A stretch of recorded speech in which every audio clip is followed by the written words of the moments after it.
and welcome to Game Week 5 in the Match of the Delay series, sponsored by Fanatical. This is the series where 20 of your favourite Football Manager content creators will compete in a Premier League style tournament to see who has the best tactical mind.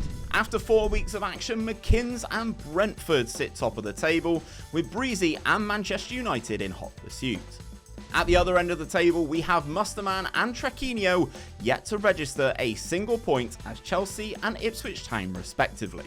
My name is Steve, or Hood Gaming, and today I am joined in the studio by the master of the retro database, and he has recently released his 94-95 database for Football Manager 2024 Mad Scientist, and a man that's always on my side when it comes to having shots at MurphFM, it's Tom from Tarn. Gents, thank you for joining me today. How the devil are you both? Thanks for having me, first of all, Steve. I freaking love this series, so it's a huge honor to be on it. Thank you. Good, no, glad to have you. And Tom, you all good? Yeah, brilliant, thanks. I will jump at any opportunity to have a dig at Murph, so and that, glad to be here. And on this channel, that is something we wholeheartedly endorse. This week, we are going to start at Villa Park as Maggio's Aston Villa host TomFM and his Southampton side, who are on a little bit of a resurgence in recent weeks. Watching this barnstormer for us is United City FM. Game week 5 here, and it's Maggio's Aston Villa versus TomFM's Southampton. Now, both teams have had a really interesting start to this campaign. A couple of wins each, but also a couple of negative results as well. Game week 4, though, big wins for both. 3-1 for Villa, 4-1 for Southampton. Are we going to get goals here, or are they going to cancel each other out? Let's find out.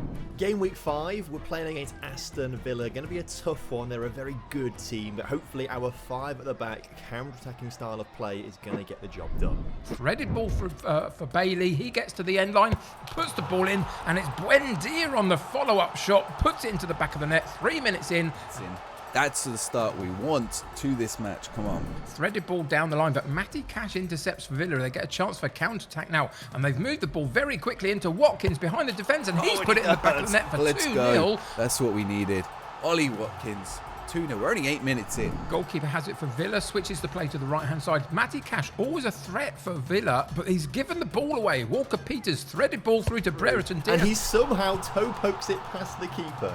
Not quite sure how that's gone on the back of the net, but I won't complain. It's good to get a goal straight after they've scored 2. Corner kick for Villa. Buendia takes it Mings to the back post, and brilliant header from Tyrone Mings up from the back. Very nice. On the score sheet, Villa 4-1. 3-1. This has been an action-packed first half so far. Passing it around at the back, trying to draw Villa onto them, and they found the space on the right-hand side for Walker Peters. Can he get the ball in? He does. Brilliant delivery. Diaz, you love to see it. What a finish there, and what a cross from Walker Peters as well. Corner for Villa, left-footed, back post header. Brilliant goal from Torres at the back post. Another defender up from the back at the corner kick, getting a goal for Villa. We're not a very big team. That's the frustrating thing. We're not a big team. Right, half-time. 6 goals in that first half, which is, well, the fans are getting their money's worth. Eventful first half. The goal from that near post here. Juan, oh wow. Now we're beating on the heads. Juan Bednarak from the near post corner puts that one away. Doesn't move the ball forward, goes sideways instead. Mings, but that's a fantastic ball through to Buendia, and he puts the ball in the back of the net. Again, another goal from him. A really good performance so far, and Villa are dominant. We've won it back though, McGinn. Can he put it into the middle? Back post, Bailey. There we go, 6-3. Highlight straight from the kickoff then. If we can bring it back to 5-4, that would be really quite handy actually. We can bring it back to 5-4. Anana can go forward now. Bailey's got a bit of space to drive into. This game now. As Bailey still going. That's a red card. Get him off. Get him off. Dirty, filthy player. Get him off. Bye-bye. See ya. Well, there's no chance of us winning this game now, so I don't really care how we shift up. Just do that. That'll be fine. Corner kick for Southampton into the near post. Another headed goal from them. We pulled it back to within one again. I can't talk. I'm so excited. Right, 5-4. Maybe there is a chance in this game. I'm just going to go very attacking. Wait, 6-4? When did they score? When did they score? I'm so confused.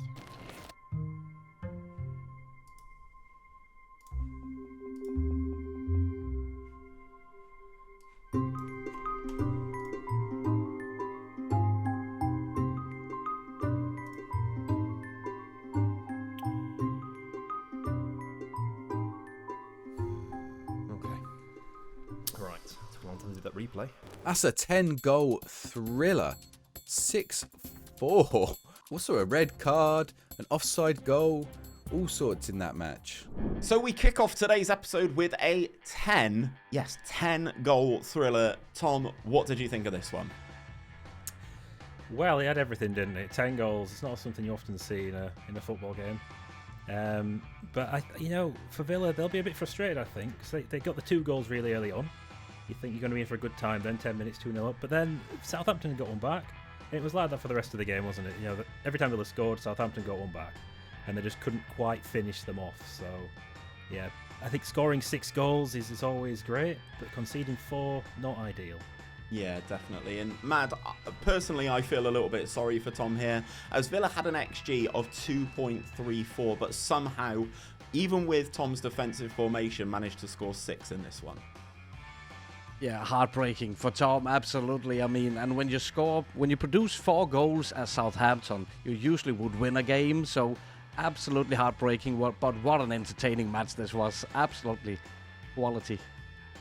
Exactly that. And it's a great way to start because there's some fantastic action in this week's episode. And next up, we are going to head to the top of the table where Mckins and Brentford look to make it 5 wins from 5. The team in their way, though, this week is Arsenal and Dodgee Gamer. Watching this one for us is Nerdphonic. Surprise early pace setters Brentford have no reason to move away from a winning formula after 4 wins out of 4 and stick with the 4-2-3-1 that has delivered such a positive start to their campaign. Arsenal's indifferent form sees them make a slight system adjustment from their entertaining 3-3 draw against West Ham, moving from a 4-2-3-1 to a 4-3-3. With Thomas Partey dropping back into defensive midfield to provide more cover, and Martin Odegaard is given the task of creating chances from central midfield. All right then, game week 5, and this could be a tough one. I've got Mckins FM away. The G-Tech is buzzing. It's Brentford versus Arsenal, and it's live! Arsenal with the throw-in on the left-hand side early in the first half. Gabriel plays the ball to Partey. This is a lovely, intricate piece of play. Sterling to Rice. He just needs to find the finish. He does! Cracks off the crossbar and in past Flecken in the Brentford goal. What a start for Arsenal. Brentford now with their first chance to threaten Arsenal's goal, and it's a header and it's in! Norgard at the far post. It was tapped in at the back post. We're instantly back into the game. We're getting to half-time at 1-1. I think looking at the stats there, yeah, we definitely should be in the lead. I mean, obviously XG is similar. We're a bit lucky, but we'll take it. We're not losing.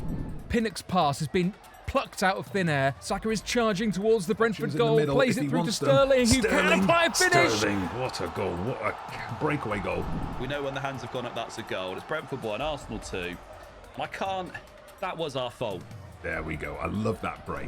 Saka with the corner for Arsenal, whips it in again to the near post. Only falls as far as Jesus after Brentford's clearance. Saliba finds Jesus with a fantastic pass, takes on Rico Henry, looks for the cross and finishes it himself with a second bite of the cherry. Oh my God, I thought there we'd blown it.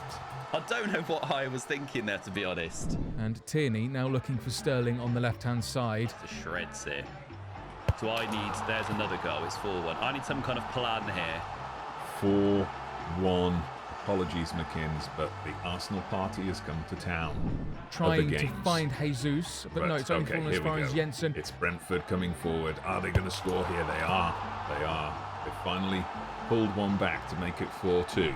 And now Jesus has a chance, but it's blocked. Havertz follows up, and that's also blocked. On this display. And now Rice plays it into Saka, who finishes, and that is it. That is done. Absolutely thumped me 5-2. Final whistle then, and Arsenal get the victory. Lovely stuff. Arsenal 5, and looking at the match momentum here, fair play to Arsenal because they did batter me. In terms of chances, in terms of the way they played, they were a lot better than we were. We just didn't handle Saka, Rice and Sterling, and Jesus as well, actually, at all well. And there's the game. So Mad, Mckins finally loses in this competition, but he has now played Manchester City, Liverpool, and now Arsenal in his first 5 games. Surely you'd be happy with 6 points out of 9 against those 3 teams. He definitely should be right. And first of all, I've no by no any means Brentford supporter, but as a Dane, I follow Brentford because they have a Danish manager and a small colony of Danish players as well. So high credit to Mckins for doing so well with Brentford so far, but it had to come to an end, and Arsenal were really clinical on this one, absolutely. Yeah, it's definitely one where I think Mckins will continue to pick up points against teams that aren't necessarily expected to finish inside that top 4. And Tom, this is a bit of a statement of intent from Dodgee Gamer after a bit of a mixed start to the campaign, going and beating the team at the top of the table. Could you see him and Arsenal starting to put a run together now? Yeah, perhaps. I mean, Arsenal got a very good side. You'd expect them to be fighting for the title. So they've had a tricky start, but yeah, this could be a real statement of intent for them. They've even got Declan Rice scoring screamers, so it all helps. It's a sign of things to come. Yeah, definitely. I mean, it was a tactical change that Dodgee made a couple of weeks ago, actually, moving Declan Rice from being a defensive midfielder into a box-to-box role, and it really seems to have worked for him, which is good to see. It's nice to have other teams trying to win games and be at the top of the table. We can only hope Thomas Tuchel takes note and delivers England a World Cup with BBM Declan Rice. Exactly that. Next, we move to Stamford Bridge, where we have Mustermann, who has 0 points in the competition so far, taking on Omega Luke's Liverpool. So here, give your prayers for Mustermann. And in game week 5, we see the Rafa Benitez derby between Omega Luke's Liverpool and Mustermann's Chelsea FC. Omega Luke will be looking to bounce back from last week's late own goal defeat. One change to the team, Tsimikas coming in for Diaz. Mustermann, yet to win in the competition, has opted for an ambitious 4-4-2 strikerless formation, and Mustermann will be looking for Cole Palmer to put in an ice-cold display today.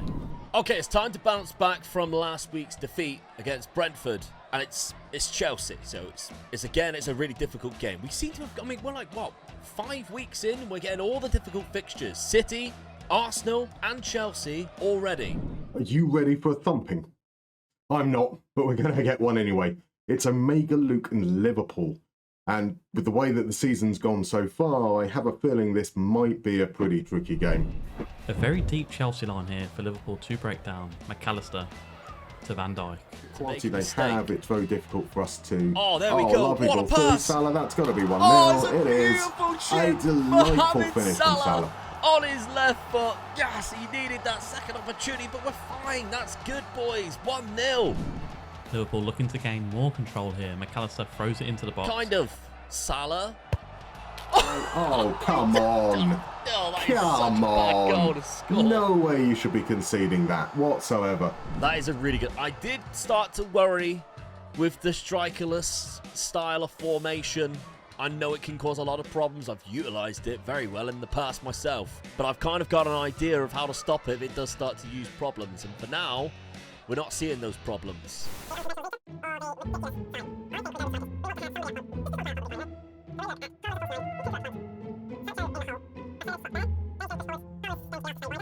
I've been sat waiting here for a long time. Struggle a little bit for control. Here's a corner, and there's the Daly. Get in. Former Manchester United man against Liverpool. Cole Palmer gets the ball, however, into the box, and he's managed to squeeze it past Alisson. Get in. Oh, boys, what are we doing? We kind of don't want to lose that. There's the changes now from Liverpool as Felix comes through. Now that is 3-2. Bosh. No. It's too late. How have we give that away? I mean, fair play to Mustermann. Whatever changes he made at halftime completely flipped this game on its head. That is a famous win. Oh, beautiful. And so it appears that we have proved once and for all that Omega Luke is not the best player. It's Zeta Luke. So Tom, Mustermann is finally on the board. He has achieved his first point and his first win of the competition, beating one of our favourites to potentially silence his critics who have been calling for him to get sacked in the comment section. Yeah, it's incredible. I don't think anyone ever thought this would happen, especially the man that seems to use scattergraphs instead of formations. But he's finally won a game. It's happened, and despite the choice of shirts behind me suggesting that I wouldn't enjoy this, I kind of did in a way. But yeah, I mean, 2 great goals from Mo Salah in the first half. I think Luke would have been quite happy, sat there giving his team talk. He wouldn't have expected that formation in the second half, though, and that may have baffled the players. And then we've got a corner goal, a counter-attack, and then a set-piece where the defenders there were all napping. So, yeah, you'd definitely be unhappy with his second-half performance. But great performance from Mustermann, of course. Gets yourself on the table at last with some points. And that is a moment that we as a crew on Match of the Day are celebrating, because I think he desperately deserves it. But on the other side of the coin, Luke is going to be very disappointed with letting this 2-goal lead slip, Mad. Definitely. Luke has been cruising so far in the series, and to see his going up 2-0 and slipping the lead like that, all the kudos to Mustermann. I love a good upset story, and this one, the comeback was absolutely remarkable. But the entertainment value of this game in total was fantastic. I mean, for some bangers of goals and a beautiful comeback. Incredible. Yeah, and I think we're all going to be looking to see if he releases that Z-shaped tactic that he switches to at half-time on his YouTube channel. Yeah, oh, absolutely. Next, that shut the comments section up, though. That's the main thing. I doubt it because it's YouTube comments, to be perfectly honest. But we can all hope, can't we? We can all hope. Moving on to game number 4, we actually have 2 of our unbeaten sides facing off against each other as Breezy's Manchester United host second yellow card's Spurs side. Our man in the stands for this one is Godly Fabio. Welcome, ladies and gentlemen, to another game on this beautiful league. United versus Spurs. Welcome back to Old Trafford. Young Min Song is on fire. It's a 4-3-3 versus a very 3-4-2-1. Let's see how this game goes. Hopefully I don't fall asleep today. Right, game week 4 then, Tottenham Hotspur at home. Now, usually I would be considering this as a difficult fixture given our good start to the season already. However, one simple phrase that comes to mind, lads, it's Spurs. Bentancur drives the ball into the middle, gives it to Bissouma. Maddison gives it to Young Min Son. Daly, Young Min Son, Kulusevski on the post! As if he's missed that. You can't be missing chances like that, Dejan. What is he doing? Maddison drives towards Encara Maddison, what he's going to do, gives it to Kulusevski. Kulusevski gives Young Min Son. Maddison to Udogie. Yogi to Young Min Son! Yes! Come on! That's more like it. I think we just got the overload down the left because Maddison should be on the right-hand side. Ended up on the left. Complete overload. Lovely 1-0 Spurs. Come on! I feel like Son scored in every game so far. And at half-time it is 1-0. We have been... It's arguably our worst performance of the season so far, which is a shame after having such a good start. Honestly, as first halves go, we've kept it really dull, created 2 really good chances. If we got like a cheeky little 1-0 here, I'd be very, very happy with that. It would keep us unbeaten. First big scalp, I suppose, of the season away from home as well. Perfect. Kulusevski's really struggling. I think most of that just comes from that missed chance, though. So I think I'm going to persist with him for the time being. We've got options off the bench. And Mera's even having a good game. What's that about? Van der Ven gives it to Bentancur. The Uruguayan gives it to Bissouma. So much time and space. I mean, it's like my defence doesn't exist. Bissouma makes it 2-0. I don't know where any of my defenders were for that. Where were the defenders? And there you have it. That is a win for Spurs. It's our first defeat of the season, which is annoying. But to be fair, after 4 games, we're on, 7 points from the opening 4 games. Could be a lot worse. Obviously, could be a lot better. But we'll definitely have to improve. Really, really happy with that. Still unbeaten. This could have been 5 wins out of 5. But, I'd say that at this stage, 11 points from our first 5 games, might even be more than that, is a good start. Particularly with an away win at United. We take those. So that is Manchester United and Breezy's first defeat of the season. But, Matt, they kind of caused all their own problems in this one. Absolutely. Some very dodgy defending from Man United in this one, especially on the second goal. I mean, they just opened up, run as much as you want, Tottenham attacker. That was some very dodgy defending, and Man United at the same time were very inefficient in attack. They missed some big chances. But top of the table class, very important game this one. Yeah, for sure. And Tom, second yellow card marches on with Spurs as our only unbeaten manager remaining in this competition. Can he win this title as Tottenham manager? Well, I wouldn't want to say yes because, of course, he is Spurs. And I don't think it matters who's on the touchline, the Spurs curse will strike. So I think eventually it's going to hit him. We don't know when it's going to be, but it will come. But yeah, I think he's come against a Man United team today who are a bit more like the real life Man United I've come to know and love over the last 10 years or so. I was going to say, I'm sure you as a Liverpool fan are saying know and love. That definitely makes a lot of sense. Now I know you're a Liverpool fan. So now we move on to game number 5, where we are off to the South Coast as MurphFM's Brighton take on TonyJameson and Manchester City. Watching this one for us was Ramster. Brighton welcome Manchester City to the Amex Stadium today, with both sides struggling for form in the early games. Murph making one change from the 4-1 defeat to Southampton last week. Evan Ferguson starting up front in place of Jakob Moda. TonyJameson also making one change to the City side that beat Chelsea last week. Phil Foden preferred over Gundogan in midfield. Erling Haaland will be looking to add to his tally of 5 goals so far this season. Man City keeping the ball well here. Brighton holding their shape well. Foden drifting about in that midfield area. Diaz, Foden. Very patient from City as they look to Thinks unlock. about Foden's it. charging through. Oh, he's got through somehow. Oh, go on there, Phil Foden. Finally starting to make it look like, a player that should be picked. It's gone short to Igor. Stepping forward into the midfield area. Brighton looking to get back Here's the into pass. this game. Finds Matoma. Slid in Matoma. Matoma finds There's Ferguson. a middle. Oh, come on. Evan Ferguson. That's my striker. That's my striker. Oh, it's given away. Kevin De Bruyne. Grealish. Carries it through. Grealish, Jack get those Grealish cards wide on going. the left. Cross, Can he don't put get a cross in? ball He in. can. De And there's Bruyne. Kevin De Bruyne with a smashing finish at the near post. Pass for Bruggen. Corner to Brighton. Solly Mart flicks it in near post. Back to Igor. Pedro! Drop. Surely down Pedro. 2-2. Come on. We're back in it right before the break. Jean Pedro. Rutter's just brushed off the ball by Rodri. To Diaz. To Stones. Foden. To Foden. Finds Doku. To Silva. Free Slips ball in to Haaland. Can Haaland Haaland from finish? goal. Haaland can. It's 3-2. They've kept him quiet for an hour, but Haaland steps up when he's needed. 3-2 City. He's offside. He's offside. He's footed of the line. Oh, come on. The opposite in the middle. It's headed clear. It's dropped to Grealish. Hooks it back in. Nunez. Nunez block post. Oh, he's gone in off it's with bounced off Bruggen. Bruggen's head and gone in. As Man City win, we gotta do better. So Tom, that is another win for Manchester City and TonyJameson, actually proving that he can be tactically astute, making a change to a 4-2-4, scoring 2 goals inside 10 minutes, and ultimately claiming all 3 points in this game.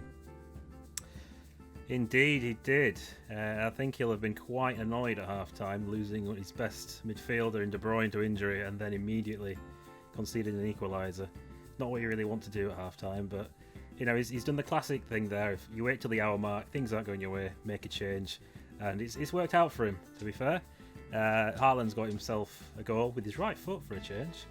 And then the 4th goal is quite comical. A bit of a clanger from the goalkeeper there, but yeah, I think Murph's performance in that second half was about as flat as this chopping board that he sent me.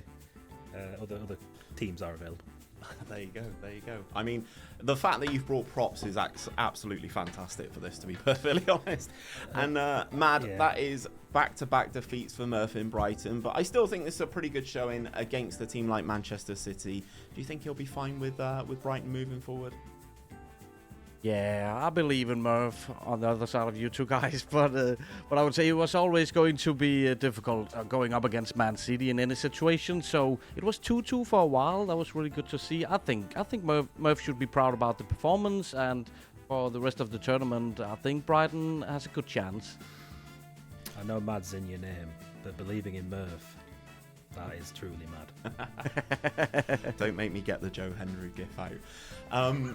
Now we are going to turn our attention to Leemo and his Bournemouth side, who have been making a real surge up the table as they entertain Mooono Streams and Nottingham Forest. And I do have to give a massive shout out to Monique for actually recording this one live from her holiday in Tokyo, Japan. What's up everyone, it is Mooono all the way from Tokyo, Japan. I'm on vacation at the moment, but the commitment is real and I am ready to sum up.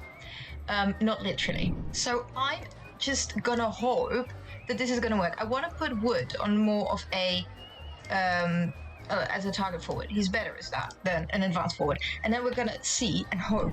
Welcome back to Match of the Delay. Leemo versus Mooono. It's Bournemouth at home this time against Nottingham Forest. Really, Sonesi, Kerkez, Sinistera, Cook, Billing, Tavernier, Van Olsen and Unar. Make up that starting 11 for the boys. Let us go. Great haircut, by the way, Lee. Love it. His name was Sensei. It is Senisi. Lame.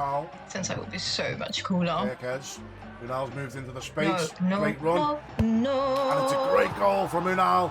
That's what it's about. That's what he does. That's the position he loves to play. All around me are familiar faces. Worn out places. With the ball. Gonna go to that protective back three. Which Wood give it is to in Wood. as Give it Malaga to Wood. comes out. Give it to and Wood. Wood Give it to equalises. Wood. That is a good goal, but He really, is he going to be onside? sticks to the It's going Forest to team. VAR. We're going to see. Love it. No. I think he could No. be on. I don't think that was offside. He is. The virtual players will be forced to eat Gyukatsu because my god, that is so... Gibbs White makes it 2-1. They are also getting Tonkatsu and oh my god, I love them so much, yes! We cannot. Oh? Still not over though. Moreno. Something's still happening. Oh, it's deflected in. And he's taken the goal. And it's 3-1 to Forest. Did I mix those two up? Like, Ajax, first of all, sorry, I know you're watching. For the corner. Nick, I'm sorry. But he scores as well! There we go, full time. Shocking, absolutely shocking performance. I'm not happy with that at all. 4-1. I can't believe it. I'm gonna see you for the next one, and I will hopefully be home for that one, and then I have like the cool background and stuff again. But I'm here. I was here. I did it. Thank you so much, guys. See you next time. So that is a huge result for Mooono there, picking up all 3 points. Mad, can you kind of put into context for our viewers how much of an upset this is from a PvP perspective? That was very, very impressive. I mean, most people who's had any experience with PvP tournaments in the past have come across Leemo at some point, and he's an absolutely beast in this game mode. So much respect and credit to Mooono for getting this win, I must say. And Leemo got Bournemouth of all teams to play fantastic football over the first couple of games of the season. But I think it's a perfect timing here on the 1st of December that the Christmas tree formation beat the 4-4-2 formation. Yeah, it worked really, really well, didn't it? And Tom, it's the first defeat in 4 games for Leemo and his Bournemouth team. I don't think this will impact him too much. Do you think this is something Leemo can come back from? Yeah, I don't think he'd be upset with Bournemouth to be 9 points out of a possible 15. You know, the team you'd expect to be down at the bottom end, so I think he'd be quite happy with that so far. Of course, today it's like his lads couldn't see the wood for the trees, so yeah, struggled, but I'm sure he'll come back from it and get some more wins on the board. But yeah, well done to Mooono. I mean, I've lost to her in PvP, but I'm terrible, so... That's a ringing endorsement of her skill level there, Tom. Thanks. It's a backhanded compliment, but I'm Thanks sure for she'll that. appreciate it. And now we are going to head to Molineux as Big Robbo's Wolves take on ZimsMulaa's Crystal Palace, with both teams looking to build on last week's first wins in the competition. Hello, loves. Welcome to London. Selhurst Park is the venue as these two titans of the content game clash and hope to capitalise on their first wins last week. It's ZimsMulaa's Crystal Palace versus Big Robbo's Wolverhampton Wanderers. The all-singing, sometimes dancing ZimsMulaa names a relatively unchanged team from last week's win over Ipswich. Adam Wharton comes in for Jefferson Llama in the only change to this 4-2-4 formation. Big Robbo, unsurprisingly, continues with his Ruben Amorim tribute tactics, with one change, with Jacob Strand-Larsen coming in for Sasha Kaladzic. The question is, have Gomez and Andre recovered from facing the most dangerous double pivot in the world of Leicester? Only time will tell. And interestingly, no place for Hwang Hee-chan after his goal-scoring antics last week. Will we see an appearance from him off the bench? Crystal Palace take on Wolverhampton. Zims versus Big Robbo. I've been waiting for this. He's been waiting for this. You've been waiting for this. Yes, match of the delay fans. The Wolves faithful, stand up because we are back. Now in life, you should never have to attend one of your good friends' funeral. But today, you are about to witness a ZimsMulaa funeral. Wolves versus Crystal Palace. I am predicting a 6-0 win for the Wolves, and we're at the mighty Molineux. Come on, the Wolves! These set-piece routines every week. I know the person editing right now is listening to my voice. I am so sorry you have to watch me do this every single week. I am so sorry. I don't know why it does it all the time. Come on. We support the Palace, the Palace, the Palace, and that's the way we like it. We like it. We like it. Also, boys, on stream, this has been working. So, like Ancelotti and Fergie had chewing gum. I've got blue tack. I've been playing with blue tack in my hands. I think it helps me think. So, I'm going to have my blue tack on hand today as well. It's been helping me on my Brentford save, which I've just won the treble on, by the way, in 4 seasons. You don't hear things like that, do you? Come on, Wolves! Plays it into Cunha. On him. Cunha into Bueno again. Don't let him out. Up to Semedo. It's an Amarim style of play. It's a Man United style of play. And Strand Larsen breaks in behind. Yo, what a save. Dean What Hendo. a save. Big flipping save, man. Ignore crosses over. Chalobah's there to cut it out. Corey, terrible pass out wide. Man. João Gomez, Andre.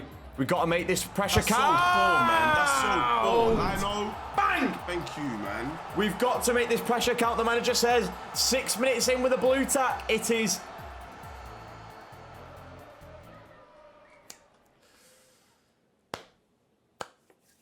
Yeah. No. I'll just have I'll have a mocha, please. Yeah, get us a mocha. No, just one sugar. Sarabia plays to Andre. Cunha through to Hwang Hee-chan. Richards kicks it forward. Sal loses it. Mateus. What are you doing, Mitchell? Hwang Hee-chan! Managerial decisions are what earns you the big money. The key decisions in the key moments is what makes me the big money. Come on! What a sub. So poor. It doesn't even make sense how bad that is right there, bro. Sort your heads out. Win that ball. And that's beautiful. What a switch Well that is. done. That is Now unbelievable. play him. They're in. So Palace are in. Is he onside? That better be offside.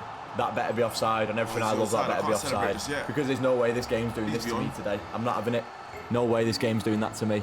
He's onside. Your defense is in trouble. And KempiXI in the room. Come on, Palace, man. Instant replies, man. Yeah, Robbo. Get into your tactical bag now. Go on, son. Corner here. Cunha to the back post. Mascara! Yes! Rule it out! Rule that Palace goal out means nothing! Get in! I told you we were attending a Mulaa funeral today, and you are witnessing the main event. All the way to Jose Sarr from Dawson. João Gomez in midfield. man, Andre step, pushing step. forward. There's no let up from this Wolves team. Semedo. He's making his way to the Semedo, box. acres of Semedo, space good there. ball in. That is so poor. What is the defending? Come on! What is that What a defending? substitution. And my new number 9 from next week. What a player. Semedo going down the line, doing what every fullback should do and get to that byline. Looks for a cross in the middle. And the movement of Hwang Hee-chan, it's Ruud van Nistelrooy-esque. He does shoot through Mitchell's legs, which physically might not be possible, but we're in a Hwang Hee-chan simulation. Anything is possible. ZimsMulaa funeral is nearly wrapped up. Wolves 3, Palace 1. Get in! Next week to get flipping 3 points, ain't there? Short There's always corner. next Water week to the back to get post. flipping- What a save, Sar. What a save. Come on. What was that set piece? Oh, but it doesn't matter. Because today, as I said in the intro, would be a ZimsMulaa funeral, and you are all welcome for being invited. ZimsMulaa. Listen, I won this bad boy the other day with Brentford, just a casual UCL trophy. And great managers do great things, and an inspired substitution of Hwang Hee-chan is what has won me the game today. What a player he is. Mateus again showing his Premier League quality as Wolves lift the ZimsMulaa Funeral Cup.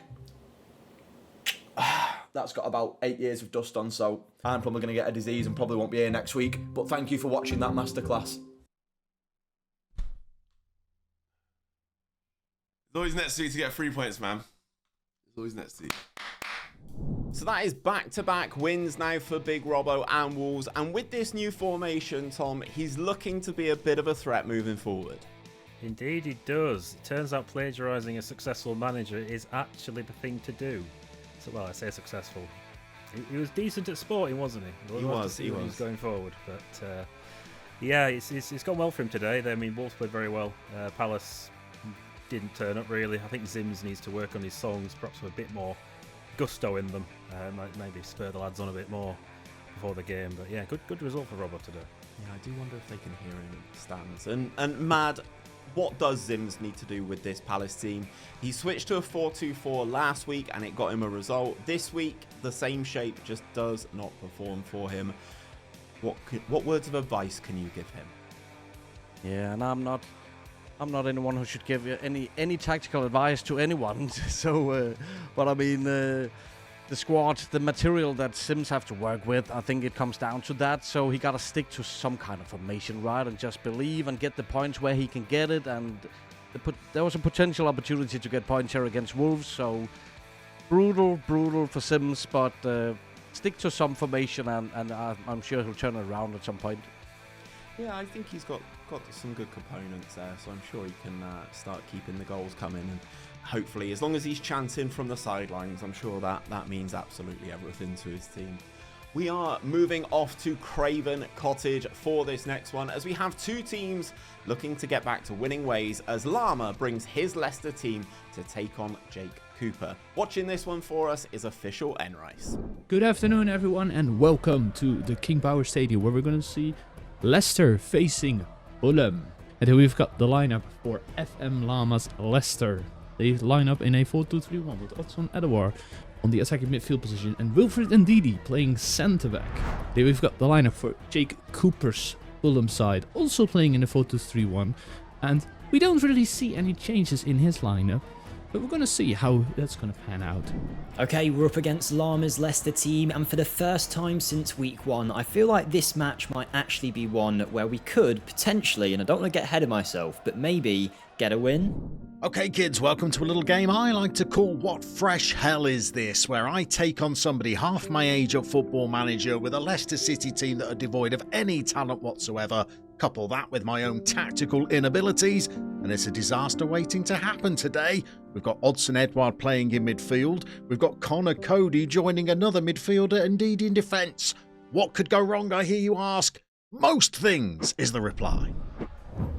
Nelson to Anderson. Pieces, and there we go, Joachim Anderson. First goal of the game. Standard for Leicester City. Fulham usually very, very good in terms of corners. Beautifully intercepted by Skip. Is he going to lay it off? No, he's going to shoot by himself, but he off the target. To bag it to Traore. Beautiful ball that is to Carlos Vinicius. Vinicius! Shot, it's 2, and I'd like to think that is going to be job done now, and hopefully our second win of this tournament. We started off so well with a 5-0 win. This might be our first chance to actually get another 3 points on the board. What on earth is the point of playing 38 games with Leicester City when your defence contains Bass, Vestergaard, Connor, Cody? Robinson. Again to Traore, Robinson. This second half, we've really turned it on. It's Traore into the area. Iwobi smashes it in. Poor defending from Leicester. 3-0, and I'd like to think 3 points in the bag. Wilson to Sessegnon. Beautiful ball from Sessegnon. Wilson, Traore, beautiful play there. Traore. It looks like it might be. Traore scores. Potentially, no. Adama Traore with the goal. 2 games in a row now. He's scored a goal for me. Maybe this Fulham team's starting to gel together.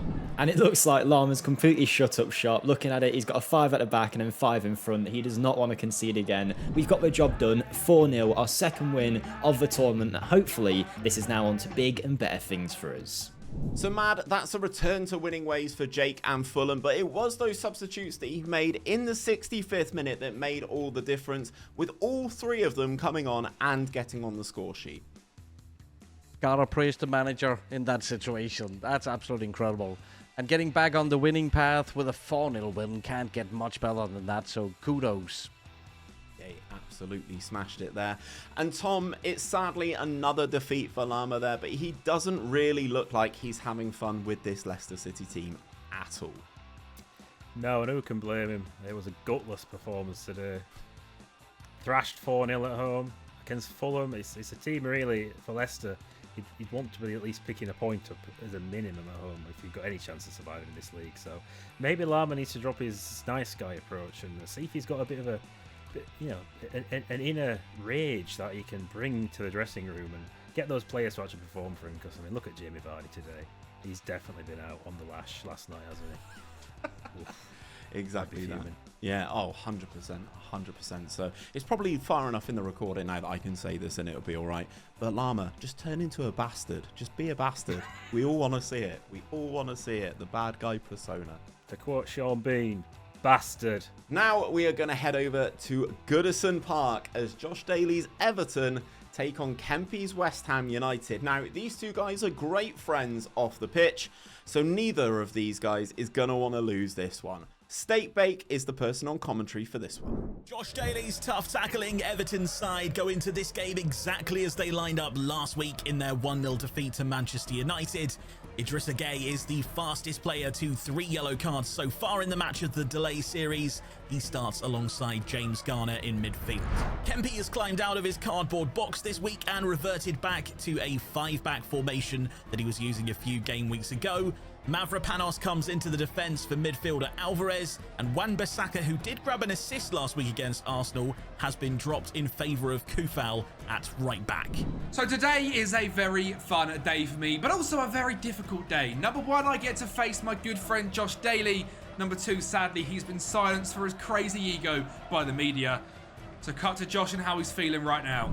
So just for today, I've been told to calm down the ego a little bit, so nothing against the viewer, but I will be talking, but something wrong with my throat, so I won't be talking too much at all this video. Paqueta from the throw-in to West Ham. Emerson picks up the ball. Back to Kilman into Mavropanos. Every single West Ham player inside the Everton half. Kudos with Mckins! Ooh! I'm not afraid to gritty. Rodriguez wins the ball back for West Ham here, and Bowen comes forward. Somerville into Paqueta. Really good passing. Jared Bowen's in behind. Really good save from Pickford down to his right. He saved it.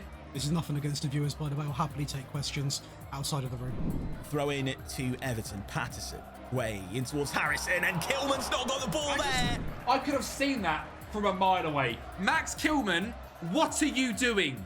Lindstrom, Areola. Lindstrom's the top goal scorer so far, I believe. Areola! Oh, no! I bet he's just sitting there not celebrating either, isn't he? Again, I reckon he's just sitting there like this.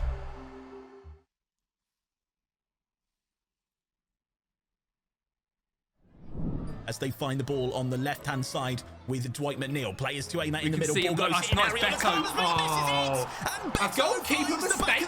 It's 2-1 to Everton.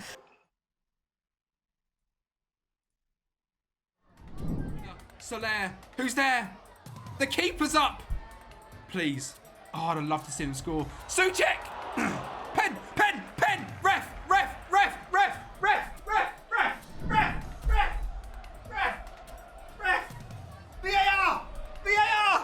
VAR! Yeah! VAR! He's going to be fuming. He's sitting there in silence. Fulkrug to break his duck. What he does. It's what he does. I mean, what a game that is. 2-2 against the tactic man himself. Look, I don't want to say it, ladies and gentlemen. A 3-3 draw against Arsenal and then a 2-2 draw against Everton. I know it's not fantastic, but West Ham fans, stick with me. 2 points in 2 games, 5 goals scored, 5 goals conceded. But Fabianski kept a clean sheet there, so, you know, we're in with a shout. West Ham, we're coming up the table. European football is back.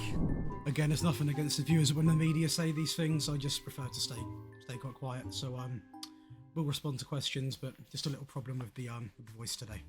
So that is a dramatic end in that one, Tom. But again, Kempi is picking up points now as he is trying to get himself out of that relegation trouble. He is. He needs to start winning games, though. I don't think a draw every time is going to really help him out. But, you know, a point's a point, so he can take that away, especially when he was on the brink of losing. Now, I think Everton, they'll be very unhappy with that.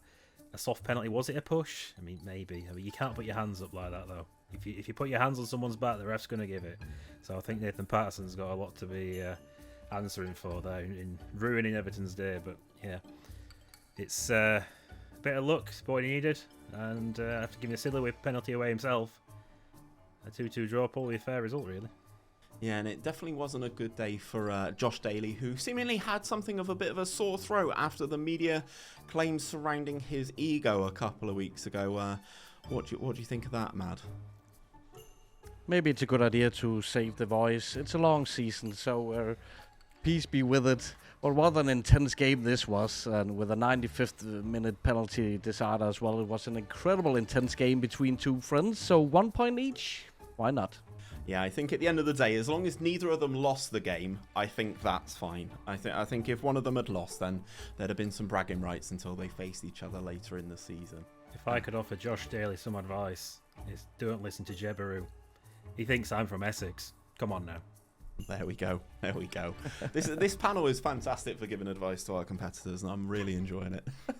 And our final game of the evening, again, unfortunately, I'm sorry, Trek, is Trequinho's Ipswich Town, who are yet to score a point themselves in this competition, taking on Ticker's Newcastle United, who were flying high in 7th coming into this game week. On comms for this one is How We Roll Owen. Hello and welcome to game week 5 of matchday. Trequinho's bottom of the table, Ipswich take on Ticker's high-flying Newcastle. Ipswich's bottom of the table hoping to add their 1 point, and Ticker's team pushing for the top 4, hope to continue their dream start to this season. I just want some points. Just give me a point. Cuts inside, plays to Daly, plays off to Bruno. Joelinton. Bruno plays Joelinton, goes to the dribbling to Oh, the box. Oh, it's 1-0 inside 6 minutes. What a start for Newcastle. Come on there, lad. Get in. We lasted not even 6 minutes. That's what she said. Pierce gathers it back to Johnson. We're Drives in. down the right, plays Pierce in. Play him. Slides a great pass, pass. Oh, we've scored a goal! Once again, just playing off that off-peak striker is really causing some problems here. This could be another goal. Smodix brings forward. It's a penalty referee! We've lost. That's gotta be a pen. We have lost. Shammy Schmodix has been Smodix going tremendous down in that AP like a goal. sack of potatoes. Penalty I've never seen awarded. anyone Oh play on my something God. so bad in my life. Oh, he's miraculously got back up though for the penalty. What a miracle! Any magic spray there after Shammy the ball went about Schmodix. for 10 hours? Oh, And he's hit missed. the ball. He's missed. Oh my days, he's missed. Oh, things are falling down. We'll take a 1-1. It's a draw. It's a draw. We'll take it. It's not the best, but it'll do us. Whoa. Devastating. We played so well. By the way, I don't know why they're lifting the trophy. It was 1-1. But anyway, progress. We've got a point on the board. Get in. So, Mad, we were this close to a first win for Trek there, as he definitely does get his first point, but ultimately probably and should have got all 3 points barring that penalty miss towards the end. So close, but I think it's a good point he got here, so something to build on, and I think the Sam Allardyce approach maybe is a good thing to do with the Ipswich side, so he definitely deserved it today, but so close. I think it'll come so soon for Trek. Yeah, he definitely knows what he's doing, and I think with the shape he's gone for this time around, he'll definitely be in a better place moving forward. And Tom, not the best showing for Ticker in this one, as his team didn't really create anything against probably one of the worst teams in the league. This was the quintessential Ticker performance, I have to say. Against the bottom of the league, probably the worst team in the league. Drop points, nearly lose it at the end, barely turn up, and he's in 7th. He loves 7th place, that's where he'll finish. You can bet your house on that. That's a man who watches him over on Twitch for sure there. So that does conclude all of our action for today. So let's have a look and see how those results have impacted our league table. Things are getting a little bit tight at the top of the table now, with several of our top teams losing ground this week. However, despite his loss, Mckins still sits at the top of the table, with second yellow card moving up into second.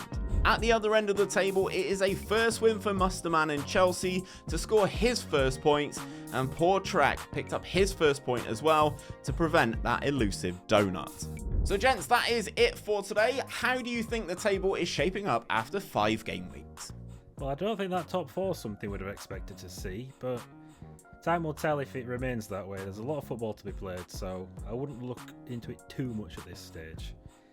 But yeah, I think the likes of Chelsea, Arsenal and City will be looking to start moving up that table now and get where really they should be with the quality of their squads.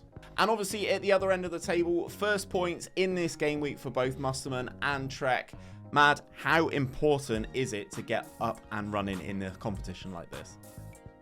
It's so important, right? It was good to see some of those bottom place teams get some points in this game week, which was it was a goal fest this game week. So such entertainment, so much entertainment. Yeah, exactly that, and hopefully that entertainment continues on into next week's action. We've got some very interesting fixtures which will be flashing up on the screen for you guys right now, and all that there is for me to do on this week's episode is to say thank you very much to you guys, both of you guys, for coming on to the panel and taking a look at the action.